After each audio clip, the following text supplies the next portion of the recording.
welcoming our president, Nick Amador, and our cast vice president, Lindsay Mugford, to the stage. They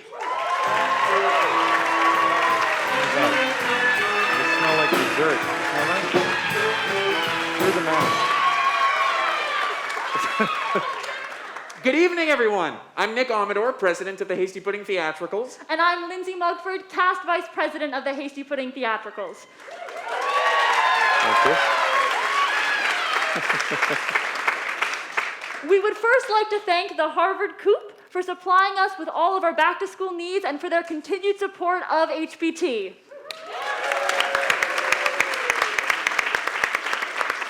Now, HPT is just one branch of the Hasty Pudding Institute, which also consists of the Hasty Pudding Club and the Harvard Crocodillos.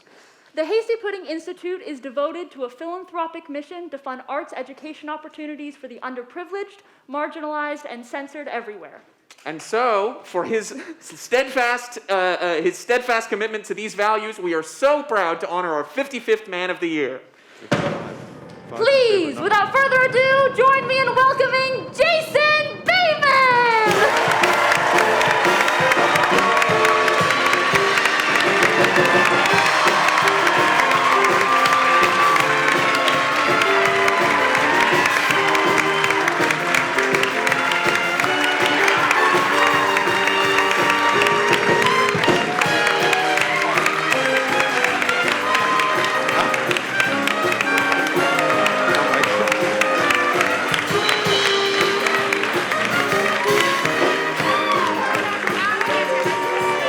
Go back up here. That was a waste.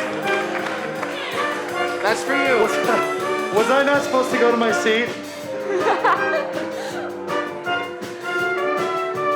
Welcome, welcome.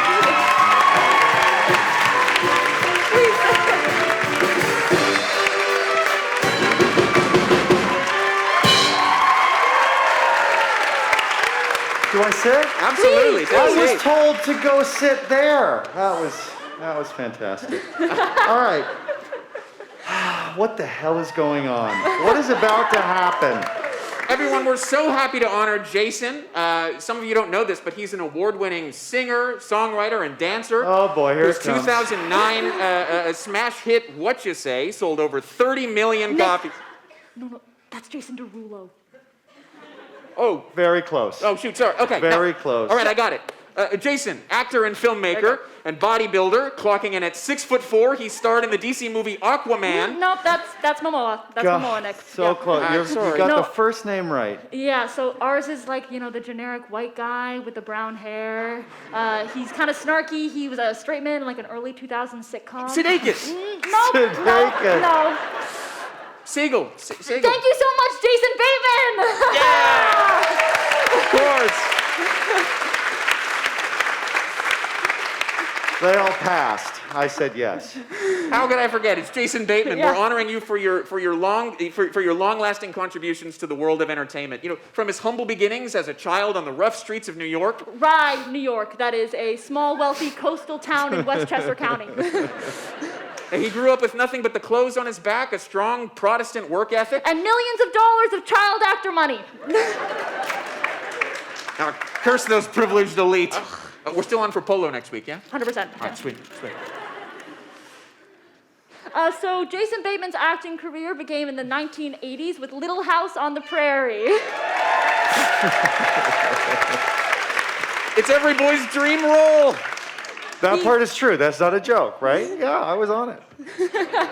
Here, wait. I look like this. Well, you next went on to play Derek Taylor in Silver Spoons. Yeah. Right. Which detailed the trials and tribulations of an upper-class, extremely privileged, wealthy family, the Batemans. The Strattons. Well, then, he moved from Silver Spoons to Silver Screens, making his film debut in the 1987 film Teen Wolf 2. That's some Teen Wolf 2 fans. Yeah, he did. Fun fact, because of the scheduling of that film, Jason actually technically didn't finish high school, and all for a movie that only got 8 out of 100 on Rotten Tomatoes. Yeah. Now, It was worth it. Really worth it. Jason, I might just be like a theater major, but I'm pretty sure that number's really low. That's very low. It's very low. Not a good choice. But my dad did produce it, so there's the decision.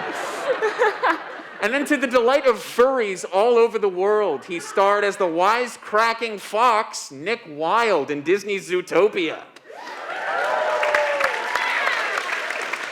Which won an Oscar for Best Animated Film and a Teen Reader's Choice Award for, I know he's a fox, but he could buy me dinner. He's more than just a hot, sexy hunk of fur, though. He's also a very talented Emmy, SAG, and Golden Globe award-winning actor. Right. And not to mention, he's also the DGA's youngest director after directing 3 episodes of Valerie at the age of 18. Very impressive. I feel a butt coming. Here comes a butt.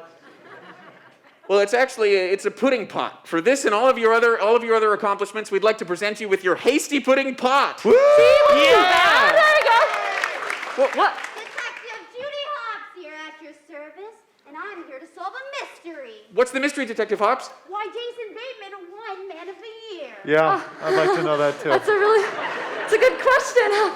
The rabbit's on to us. You see, it's the case of Jason Bateman and his missing talent. And I have a couple key witnesses to help me out. Ryan Reynolds, The Change of 2011. This movie got 25% on Rotten Tomatoes. Now, I'm not pointing fingers. but all I'm saying is one of the leads is a Marvel superhero who was named Sexiest Man Alive. And the other lead went back to TV. Yeah. Me. Jennifer Aniston, The Switch 2010. So this whole movie's about how he swapped my sperm donor sample out with his own, and then I had his baby, me. Let's just say the casting directors had a difficult time finding someone with my beauty and his charisma. Yes, a very hard time. And then Jason Sudeikis, Horrible Bosses 2011. To be honest, the writers didn't actually watch this movie, so I don't have a ton to add, but I like your shirt. Is that mean? Does that mean? And then finally, young Jason Bateman himself, Teen Wolf 2, 1987. I had my whole life ahead of me. A promising TV acting career, a date to the prom, half a high school diploma. And then everything changed when I put on this tear. So tell me, Jason, what do you have to say to your younger self?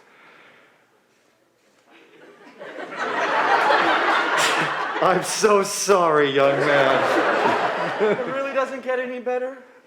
It doesn't. Stick to TV, Jason. Stick to TV. Stick to TV. Oh, God.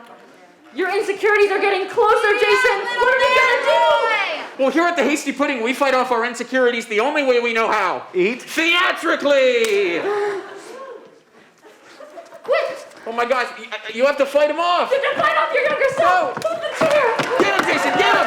Oh my god! Oh! What? Oh, wow. Here you go. Incredible.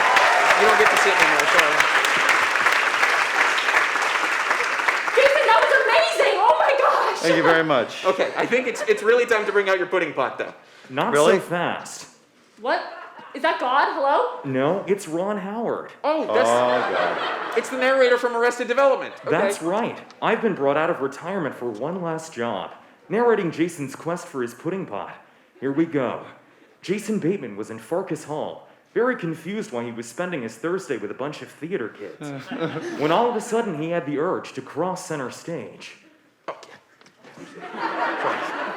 Before he could get this pudding pot, Jason had to prove his worthiness with a dance.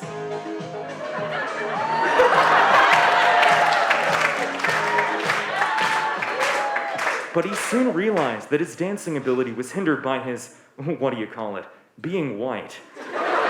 He decided to pivot to singing, Remembering his role in the 2002 rom-com, The Sweetest Thing, he settled on a rendition of Eternal Flame. Here you go. Here's the lyrics, and we didn't have time to get a microphone, so we stopped by the frozen banana stand. Here you go. Close your eyes. Give me your hand, baby. Do you feel my heart beating? Do you understand? Do you feel the same?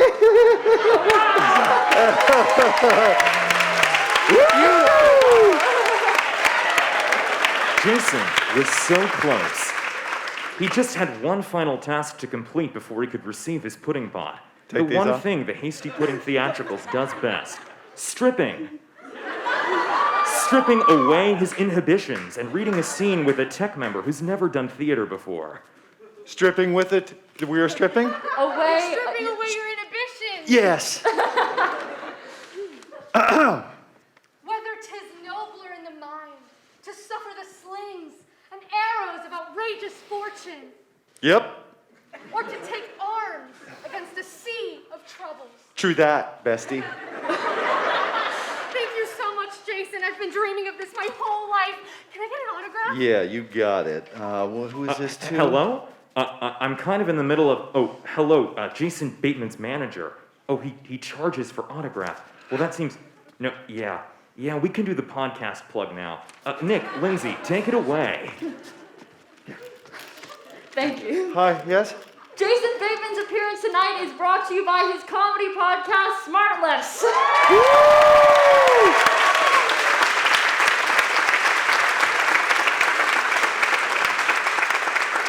Smartless? That's what my 5th grade teacher called me. Oh, man. Smartless was nominated for Best Podcast of the Year at the iHeartRadio Podcast Awards. And he co-hosts the show with fellow actors Sean Hayes and Will Arnett. Get up!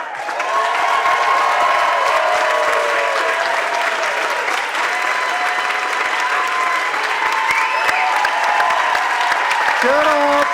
Take a bow! Take a bow! Yeah, and believe it or not, they were actually our first and second choices for Man of the Year. Yeah, when we reached out to them, they said something about not wanting to wound Jason's fragile ego. Thank you. Yeah, or not wanting to make him feel self-conscious. But Yeah. we wouldn't want to put words in their mouths, though. No, we definitely do not want to speak for them. We should let them speak for themselves. That's a really good idea. Hey guys, how's he doing? Oh. Let's turn it around. Yeah. Get some of this. It's fun.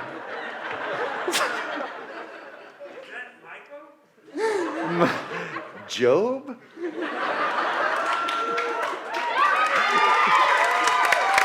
Nice. So actually, believe it or not, only Sean was nominated for Best Host of a Podcast. Yep. But it's okay, because Jason actually got the much more coveted award of Best Washed Up Child Actor. Whoa! No, it's good. It's hard to get. But It's hard to get. well, but Jason's not washed up. He's in. He produces and stars in Ozark.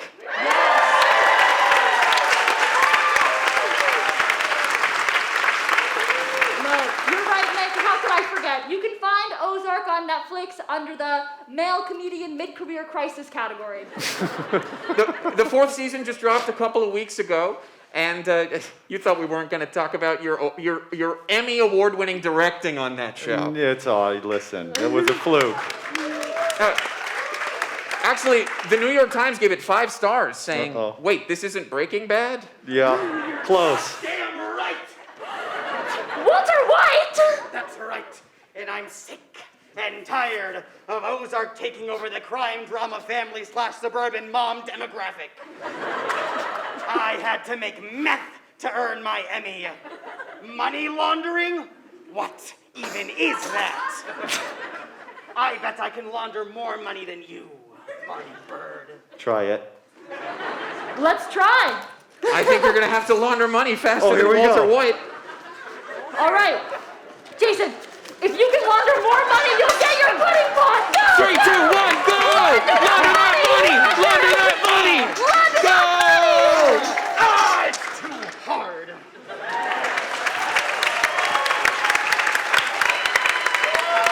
Incredible. You did it. Here's your pudding hot. Oh, whoa, whoa, whoa, whoa. Oh, sorry. I don't think that's pudding. My bad. Yeah, no. Hey, can we get a check number to take this out? Yeah. we can take care of that for you. Anyway, all jokes aside, Jason, thank you so much for being here. Is It's that it? wonderful to talk to you. Oh, no, there's a whole night ahead of you. Don't worry.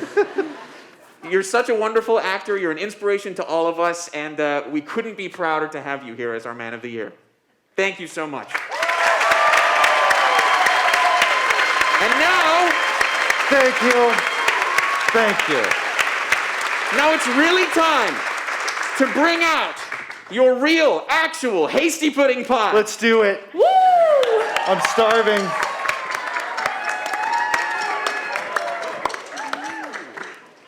Oh, great. Okay, there's a bill. What? Oh, this is a first for me.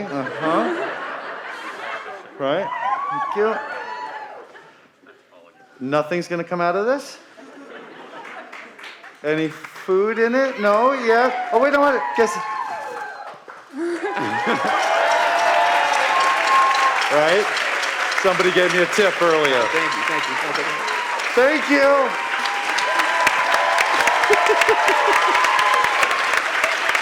Now, do I leave? Jason, well, but first, before you go, would you like to say any final words?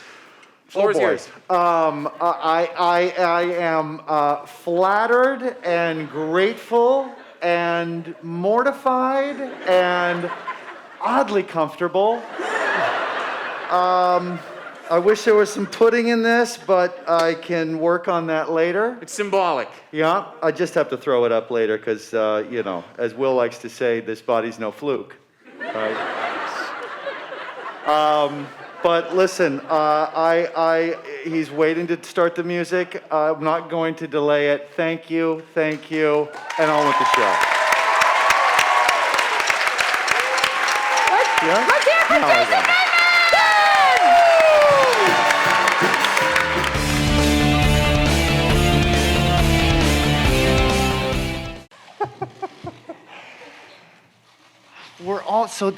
We're all in the fever dream together. Yeah, great. So would anyone like to start us off with any questions? Yeah. Hi. Were you prepared for what was to come with the roast? Did you have any friends or colleagues who prepped you at all? Not in the slightest. I knew it wouldn't be flattering, ergo roast, but I feel like if there was a take two of it, I probably would have hit the ball back and forth a little bit, perhaps. It's your job in comedy, I guess, is to yes and stuff. But I was stunned that they could remember all of their lines. That was pretty impressive. And it was awesome, and it was super flattering and incredibly bizarre, and I've never had an experience like that in my life, and that's saying something. I've been at this for a while. That was pretty great. Yeah, Michael. Kalish for Following Boston. Thank Hi. you for taking my question. Hi, hello.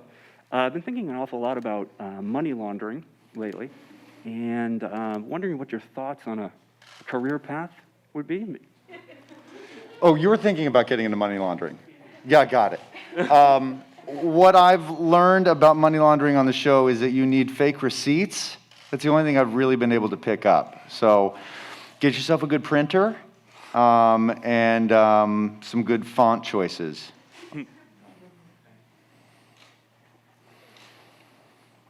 Hi.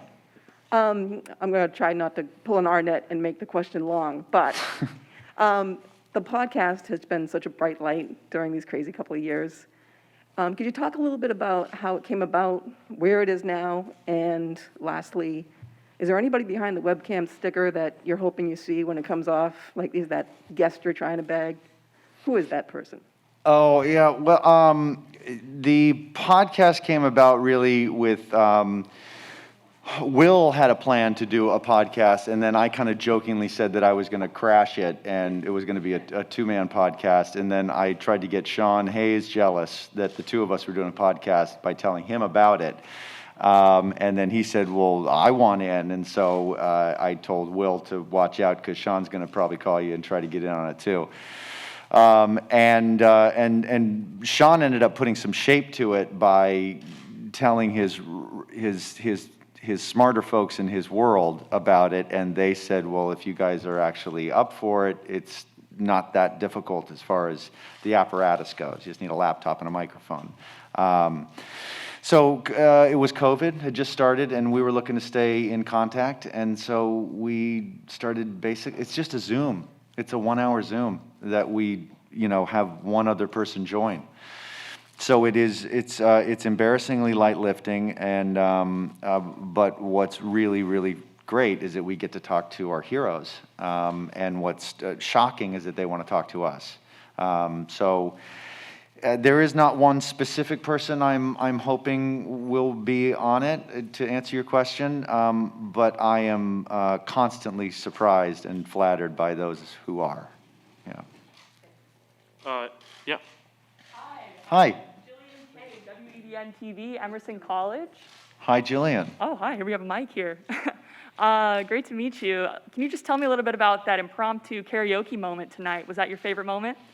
Oh boy, that was big for me because I don't even sing in the shower. In fact, singing that song in The Sweetest Thing was probably the last time I did sing. That's probably why the words kind of came back to me a little bit. And yeah, I was just as bad in the movie. It was fantastic. Yeah, thank you. We have a quick question for you. Yes, sir. Yeah, we were wondering if you remembered, we bumped into you in 2018 in the World Series out in LA. Oh, yeah. We had pitched our services as cameramen because that's what we do, and we haven't heard back. Pitched yourselves as cameramen for Ozark. Ozark. Yeah. Yeah. Yeah, I think you were a little upset though because the Dodgers were losing. Yeah, they're good at that in the World Series. Except then you guys got Mookie. So are we cool? Can we still make that happen? Or? Let's go back. We'll move on. We got Trey Turner too. We got some student papers here, so we're stacked. Yeah. Hi, Tyro Man, Tyro Mag TV. Hi. Who or what got you inspired to get into acting? My dad was a writer, director, producer, actor, and so he always kind of would take me to the movie theater instead of the park to play catch. That was sort of our bonding. And so from a very early age, that was what Dad liked, and so as a son, I started to check it out and started to have a lot of fun with it, and that was it. The Independent. Yeah. Hi, my name is Dan. I'm with the Harvard Independent. So a man like yourself has many awards, including an Emmy. Where is this pot going in your house? And more importantly, will it be above the Emmy? It will be above the Emmy because we're going to build up a little thing that it sits about that high. So we'll build a little stand up for it. It's roughly the same color, which is fantastic. You can't put any pudding in an Emmy, so that's different. This will be right in front of that stuff because that stuff actually makes me a little nervous. This right here fills my soul. Okay, there's a big difference. All right. Okay. You had a question, and I've been very patient. What's it like working with Julia Gardner? She's fantastic. She's as good as she seems. She's got a whole lot of talent in there, and I cannot wait to see what she does next. It's pretty cool. And she's as nice as she is talented, which is a great combo. Okay, only a couple more. I'm going to go blue sweater. Yeah. Hi, Christina with Harvard Magazine. Hi. I know with Ozark, you direct episodes that you also star in. So I'm wondering what the biggest challenge is switching from your director role to your acting role. I mean, the obvious, really, that as a director, I got to watch everything. As an actor, I just kind of have to watch myself and the other person that I'm acting with.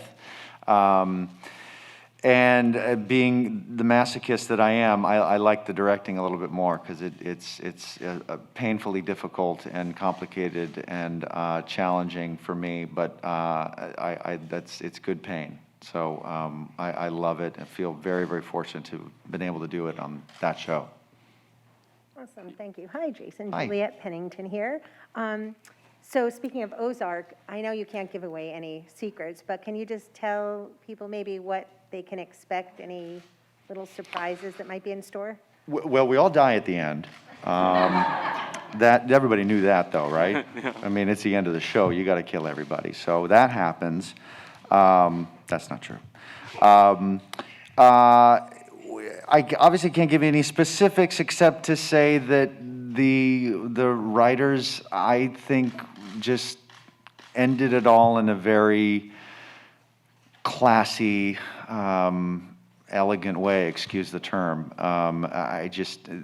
They've done a really good job at somehow keeping the plot on this steady escalation without going over the edge or jumping the shark, in my opinion. And the ending follows suit. They didn't push it. They didn't force it. They didn't, all right, everybody dies, bang, bang, bang. I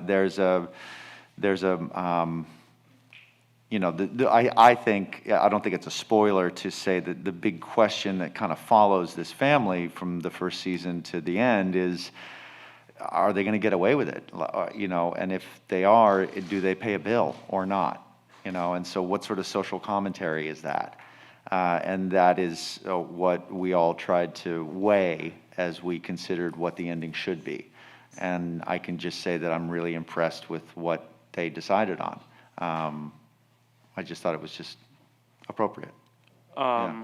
Thanks. Okay, so I'm going to go for two more because there have been two hands up. First you, and then you. Yeah. Hi. Sure. Whoever gets the mic first. It's a race. It's a race. I was just wondering how you found out that you were winning the pudding pot and what your reaction to it was. Well, my manager, Aline Kashishian, is a Harvard grad, and she had been telling me for years about the Hasty pudding and some of her people that she knows that were lucky enough to receive it, and kind of what it was all about. And I didn't press things a lot because I didn't want to put any pressure on her to see if she could somehow get me to the campus. And then she called me and said that she had heard that this had happened, and I was I didn't think it was serious because truly, how does Harvard give an award to anyone who doesn't have a high school diploma? So I thought it was a joke, but I'm really flattered to have been chosen, and I'm still trying to figure out why and how this happened. Hi, I'm Christine, also from WBN at Emerson. I'm also a massive Smarty, by the way. Like, I love all the episodes. But I was wondering, as an actor and director, in a couple of interviews that you've just mentioned, like, the difficulties and, like, troubles you've had, like, growing up as an actor, but also getting into directing. And I was wondering, what was the biggest thing that you've learned in both? Biggest thing I learned in both of what? Sorry. Both as an actor and as a director, separately. Well, I mean, how much time do you have? I'll try to make it concise by saying that, as a little kid acting, I mean, we all try to kind of figure out who we are till we're about, 18, something like that, and then the moves aren't that big after that. They come more micro. So it's a little weird training yourself to believably be other people during the time when you're trying to figure out who you are, because I started when I was 10. So that was a bit of a mind screw for me, but it actually ended up accelerating some clarity for me about who I really was, because I was trying out all these different shoes that didn't exactly fit, but were fun to play, if that makes sense. And then as a director, I'm glad I didn't really get serious about directing until I was old enough to have a better picture of what people really think and feel, which you don't really start to understand till you get older than 12. So that I really enjoy, working with all the departments to, not only focus on the acting part of it, but then also what does music do for your emotions? What does lighting do for it? What is an editorial pace and all of that stuff? So I've learned, I hope, how to do that a little bit, and that's also a neat part of growing up, continuing to get older, experience life, and then see if you can create fake life that's believable and also moving. You know, if any of that makes sense. Yeah, I think unfortunately that's all we have time for. Jason, thank you once again for Thanks, your you thoughtful guys. answers, and thank you for, we're so excited to have you. So thank you, everyone. Thanks, everybody. If you-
We'd also like to acknowledge that this year is our music supervisor, Alan Feinstein's 40th year with a pudding.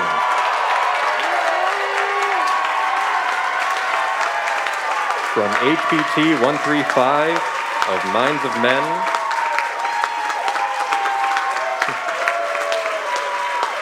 to HPT 173, Ship Happens, we know that the show just couldn't happen without you. Thank you for everything, Alan. Lastly, we'd like to take a moment to remember the Hasty Pudding's late steward, Rob Fraser, who passed away unexpectedly in December. A cherished friend of each and every one of us, Rob will be remembered for his constant smile, his wholehearted support of us, and for his presence as an invaluable member of the Hasty Pudding family. We're dedicating tonight, our 173rd opening night, to him. We miss you, Rob. And go Pats! And now, ladies and gentlemen, please join me in welcoming producers Molly Chang and Lucy Goldfarb to the stage.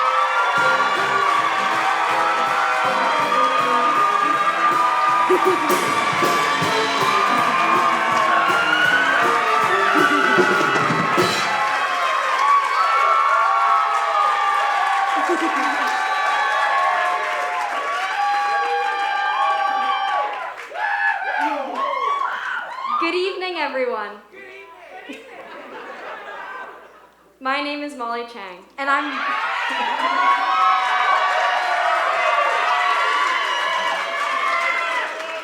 Lucy Goldfarb. And we're the producers of this year's Hasty Pudding Show. Thank you. Before we begin, we'd like to extend our gratitude to the Harvard Coop for their continued support of the Hasty Pudding Theatricals. We'd also like to thank Katie and Reed Foz, Stephen Hurst, Lena Damashki, Robin Potts, and HPT 143 Safari Sugutis, Supreme Eye Shades, aka Buzzkills, Suk Han, and Raveen Agarwal for their generous financial support. We couldn't have put on this show without you.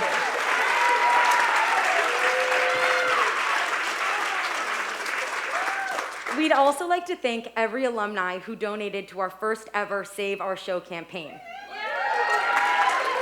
Every dollar counts, and we're proud to announce that we raised $87,263.97. These funds will go directly toward the success of this year's show and HPT shows for years to come. In particular, we are excited to announce our inaugural Alumni Big Money Award to the Decade of Pudding alumni and part of Theatrical's company that have raised the most funds. There's a trophy.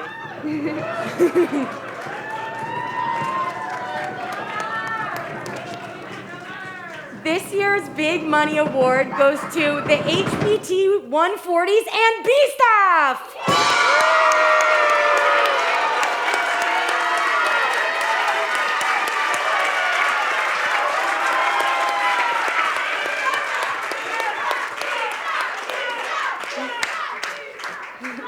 Can I give this to you, Jess? They have their hands full. I'll just drop it. Okay. The Hasty Pudding Theatricals is one branch of the Hasty Pudding Institute of 1770, which also encompasses the Hasty Pudding Club and the Harvard Crocodillos. HPI is devoted to its philanthropic mission to fund schools and students across the country who do not have access to performing arts education. And now we are excited to announce our Woman of the Year, who represents the Pudding's mission to not only make life more entertaining, but to also give back to the community. Without further ado, please join us in welcoming to the stage our 72nd Woman of the Year, Jennifer Garner.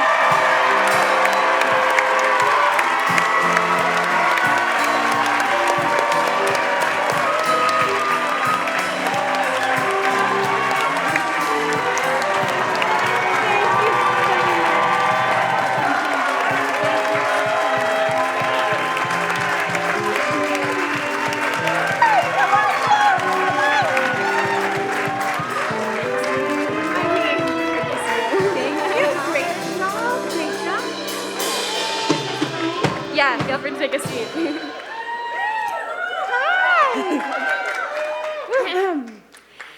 Now, normally, preparing the roast is not too hard. We scroll to the controversy section of your Wikipedia page.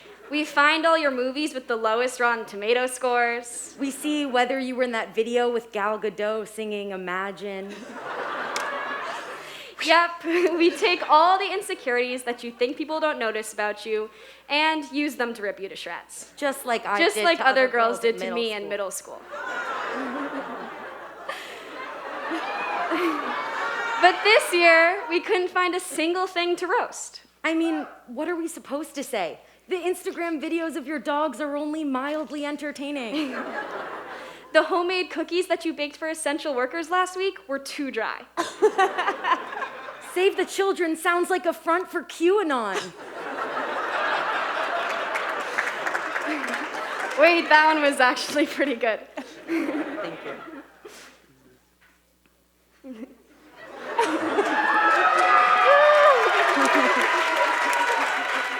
Not to mention, she's portrayed so many iconic characters. She was nominated for a SAG award for her work in Dallas Buyers Club. She also starred in Juno alongside our 2022 Man of the Year, Jason Bateman. And most recently, she played a mom in Netflix's 2021 movie, Yes Day. Which is about two parents who decide to say yes to everything their kids ask for 24 hours. Yeah. Which is actually how we managed to land her as our Woman of the Year. So, Jennifer, in order to earn your pudding pot, we were hoping we could play a little Yes Day here on stage. Does that sound good? Yeah! Exactly. Awesome. First one. Can you tell us the story of your first kiss? The story of my first kiss? Yes. It was with a guy named Matt Crittenden. He tried to go further than a kiss. I swatted it away, and then he broke up with me the next day because he said I was a prude, which a badge I've worn proudly ever since. I was 18. I guess that's not quite as romantic as I expected. Mine might even be more romantic on a middle school bus with that guy in the 5th row. Really? Hi, Chris. I love you. Okay, on to your next task. Is it true that you play the saxophone? What's happening? It is. I played saxophone for many, many years. Is it true that in high school you had a saxophone named Sally the Sexy Saxophone? I did. Is it true that you lost that saxophone and haven't seen it since? Oh my gosh, you guys know things. Yes, that's true. Well, lucky for you, we found Sally the Sexy Saxophone.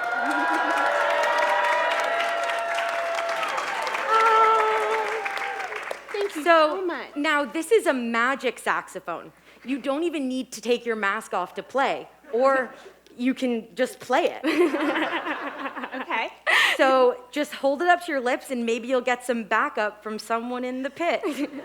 My gosh, I've been thinking about you guys playing with masks on. Bless your little hearts. There's no mouthpiece. So just hold it up to your lips and see what happens. And see what happens. Go.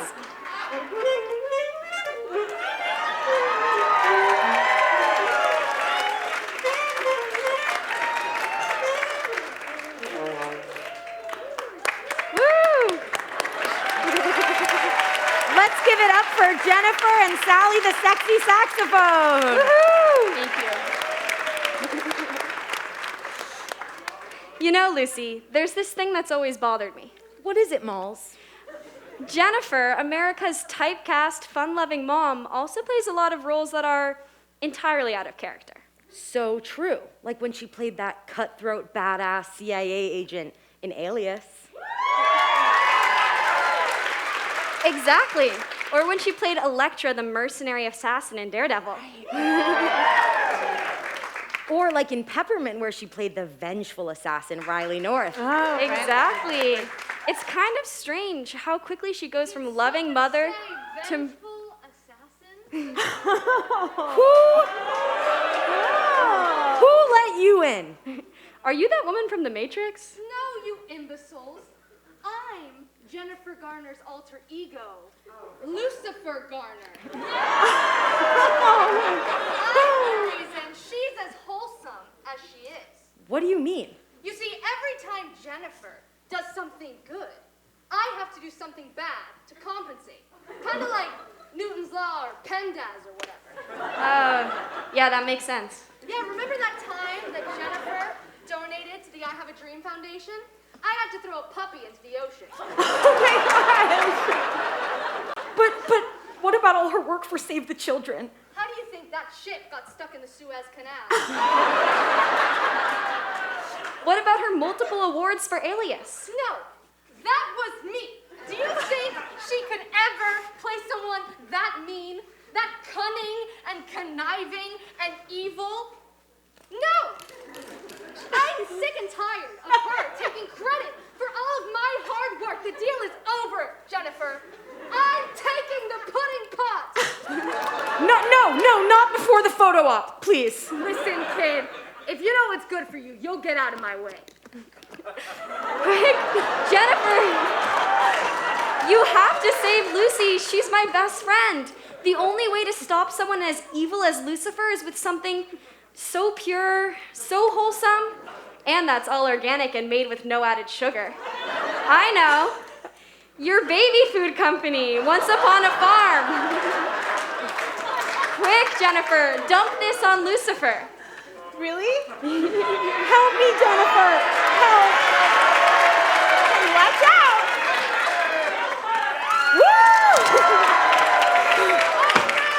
I'm fading! I'm disappearing! I'm losing relevance faster than a woman over 40 in Hollywood! Hooray, you did it! I did it! I can't believe it! Thank you for showing me the way, little baby man. Good job, you vanquished Lucifer. I think it's finally time for you to receive your pudding pot. Not so fast. Tom Tom, the bully from 13 going on 30? What? You were my biggest inspiration in middle school. You think you're all that now that you're older? When you were 13, you were nothing. You were in a marching band. Only nerds are in bands. Shut up, losers! Anyways, it's time to put you back in your place.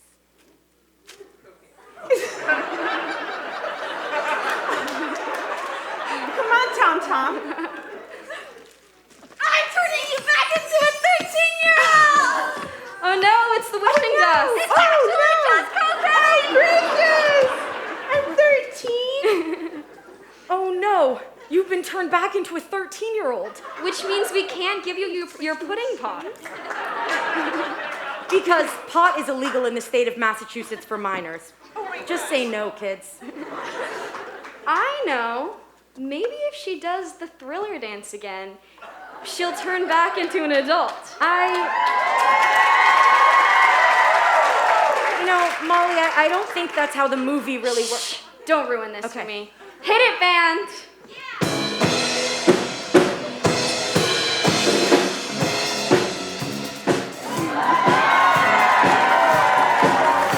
I don't know what happens now.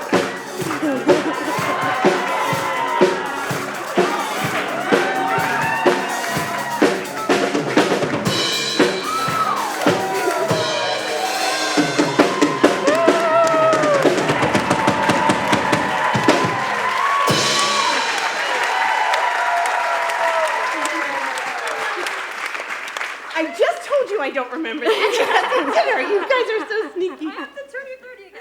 Oh. Okay, 49 and a half. There you go. That was awesome. And now that you've finally returned to your actual age, 30. You're finally old enough to receive your pudding pot for recreational use only. Woo!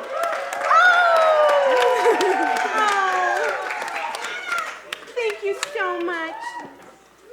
Thank you, Hannah. Good. Oh. Oh.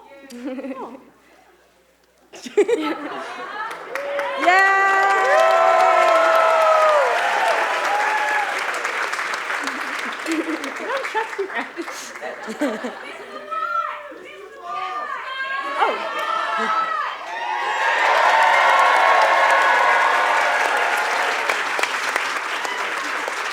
Wonderful.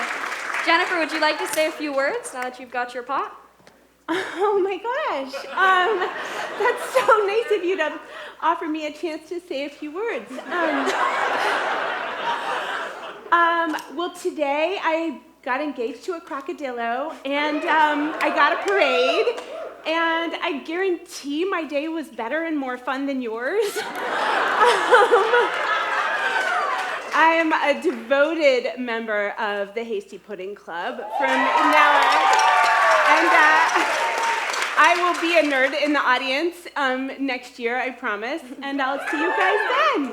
Awesome. Thank you. This has been the most fun day ever. Thank you. Please give it up for our 72nd Woman of the Year.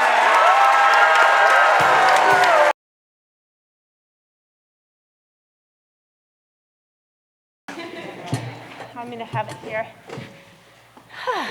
Perfect. Thank you so much, Jennifer, for being here. We're super excited. So I think we're going to get right to it and start with some questions. If you could raise your hand if you have one. In the front, please. Hi. Hi. What a day you've had. You've had a parade, you have an award, you had a roast. Did you know what to expect? Were you prepared? Did you talk to any previous winners? Tell us about your day. I did talk to, Carrie Washington the other day, and I decided to tell her not to tell me anything. People said, you should maybe watch old YouTube videos, and I decided, you know what, I'm gonna go in blind.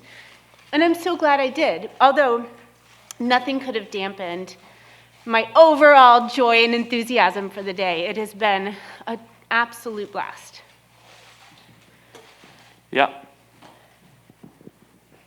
So I know you're super passionate about your philanthropy, and I know highlighting especially West Virginia as your home state. Do you have any future goals for your charity work in the U.S., globally? I feel like since I've started working for Save the Children in our rural U.S. programs, that there has been a movement, there's been momentum in thinking about early childhood, birth to 5, as the kind of the building blocks of the brain and of building your future capacity to learn so that kids can come here. And a lot of that has been because of Jack Shonkoff, Dr. Shonkoff of Harvard Center for the Developing Child, who's been a mentor to me. And so, yeah, I think that I would just love to see, I'd love to see policy around rural America and around early ed. Yeah, in the navy sweater. No, it was, yeah, you. Yeah, okay. Perfect. Hi, Jennifer. Hi. I'm Christina with Harvard Magazine, also a fellow lady saxophone player. Nice to see you, Christina. Thank you. This is my bird. Hi. So I'm wondering who is your most influential mentor, and also wondering what your favorite Ina Garden recipe is. Oh, the Ina, I love all of Ina's recipes and her cookbooks. I'm really into a banana crunch muffin right now that it's a banana muffin, but you add granola and chocolate chips and kind of whatever you want. But I would say I make her roast chicken the most often, and Mrs. Beatty's chocolate cake. And let's see, other than Ina as a role model, because she is very dear to me, I would say probably Mark Shriver, who ran Save the Children's U.S. programs for years. And yeah, he's probably, although it pains me to say it, and I would never say it if he was in the room, he's who I look up to. Let's go at the far back, please. Hi, my name's Nina. I'm a reporter with the Harvard Crimson. I imagine that through your work, whether in film, television, entrepreneurship, or philanthropy, you've encountered quite a bit of burnout, and I was wondering if there was anything you could say to the current class of Harvard students who are feeling very burnt out due to the pandemic and a variety of other factors. If you had one piece of advice, what would it be? Oh, man. You just can't always know when to push through, and you can't always know when to pull back. And the only way you're going to know is sometimes you do it backwards, and it's okay if you do. Life is going to go on, and it's going to be a lifelong process, especially for all of you beautiful Harvard kids. You just have worked so hard to get here that maybe you don't know how to push the pause or the stop button, and that's okay. You'll learn as you grow. Larry. Hi, Jennifer. Hi. Tyro Man, Tyro Mag TV. I was going back to acting stuff. Is there a role that you haven't played yet that you would like to play?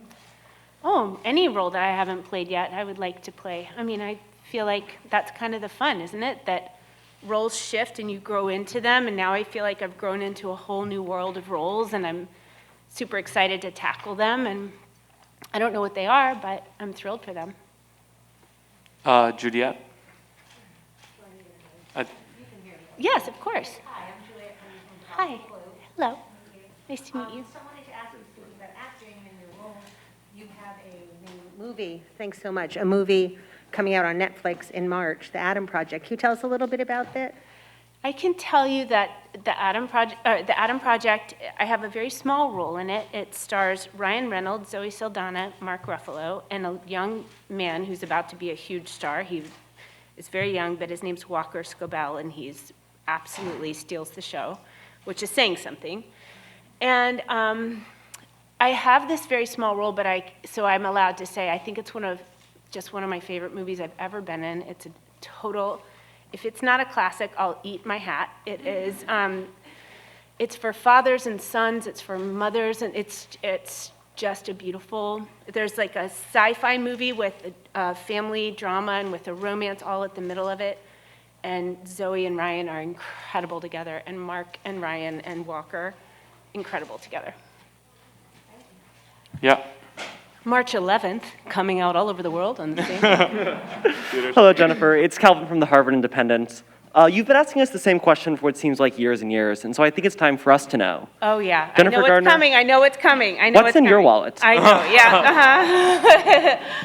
I told my buddies, my fellow Hasty Pudding Club members today, that to be honest, what's in my wallet is I have a prop Capital One card. I also have a real one, and I have a Venture X. I'm totally covered. But from the last time I did a commercial shoot, I just took the prop with me. And so sometimes I'll take it out to try to pay with it, and it's like, well, this is embarrassing. This is not real. This isn't a real card, so it can't even work. But anyway, that's what's in my wallet. Yeah, in the orange sweater. Yeah. Hi, Megan Johnson, People Magazine. Hi. When I was researching, I noticed that you have a big birthday coming up, and I'm wondering if you have any big plans. I am turning 50 in just over 2 months, and I am so excited. I am so excited. I just this morning was starting to make some plans and starting to get a little bit serious. I'm a last-minute planner, so we'll have to see how it goes. But for the first time in my life, my birthday falls on Easter, so it's kind of special. And right behind, yeah. Hi. Nice to meet you. Nice to meet you. I was just wondering, oh, perfect, thank you. You looked like you were having the time of your life at the parade. I was just wondering if you had a favorite part of the day. Could you tell us about it? Oh my gosh, I wouldn't even know where to begin because the day has been one surprise and one total delight after another. I got a tour this morning. I was serenaded by the crocodillos, which I loved. I mean, every single part of it. The parade I loved, the tour of the Hasty Pudding Club, and then I would say the Q&A with the kids. I just have grown very attached to this group of kids in one day, and so that was really special for me. Yeah, we had another one here. Hi, my name is Christine from WBN at Emerson College. So you were known as a very family-oriented person, but I was wondering what's the most rewarding experience you've had as a parent who's also an actress? They're really divided in my mind. I can't say that my kids really enter my work world very much. They're very much kids who go to school and, you know, like I didn't even really occur to me to bring my 16-year-old today because she had school and she had a debate tournament. And and now I so badly wish she were here, but I'm kind of a geek of a mom that way. But I guess my kids really celebrated. Yesterday was, in a wonderful way, really embraced globally. And I would say my kids really celebrated that with me and really felt I was a producer on it, and they really took that to heart, and they really saw how hard I'd worked on it for years and years, and they were incredibly dear about it. Okay, I think a couple more. So Michael? Thank you. Michael Kalish for Following Boston. Thank you for taking my question. What advice would you give future honorees? Future honorees?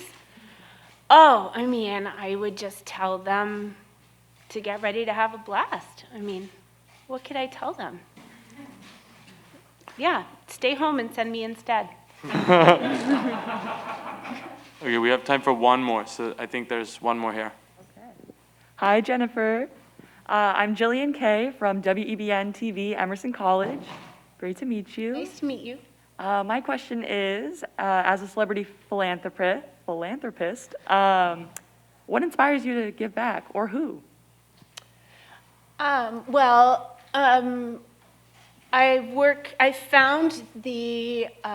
I found what really speaks to me, and that's the absolute best thing anyone can do if you want to get involved in anything, which everyone should, of course. But it's what can you uniquely speak to and what uniquely touches you. And because my mom grew up really poor in rural America, very, very poor, and my dad struggled as well, and because I grew up in West Virginia surrounded by generational rural poverty, there was really no doubt that the kids who grew up with me who didn't have the opportunities that I had, and not because they didn't have the money to go to college. They were still in first grade when I was in third, and we had started together. So it was those early years where I knew they were getting screwed. And so really, the gift of my life is that I'm invited into these homes and I get to meet the moms and meet the children and see what they're going through. And they want so badly to share their struggles and tell me, and I get to bear witness and then go and try to use that for good. And that's what pushes me, I guess. Okay, I think if there are no more questions, is there a question? Yeah, I was gonna say, give you what you guys have been waiting for, and I'll step aside. Can she kiss the pot? I mean, what a strange request. But yes, I can. This is my pot, and I shall kiss it now.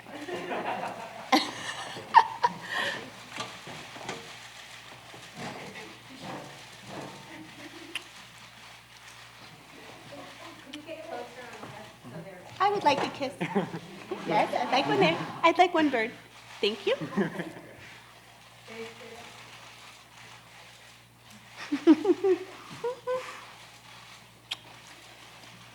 Thank you. Pardon? I mean, the place of honor next to my bed. I don't know. Where does one put something valued above their children? Okay, great. A song about never saying never and never being told what you can or cannot do. This is one of us. A 1, 2, 3.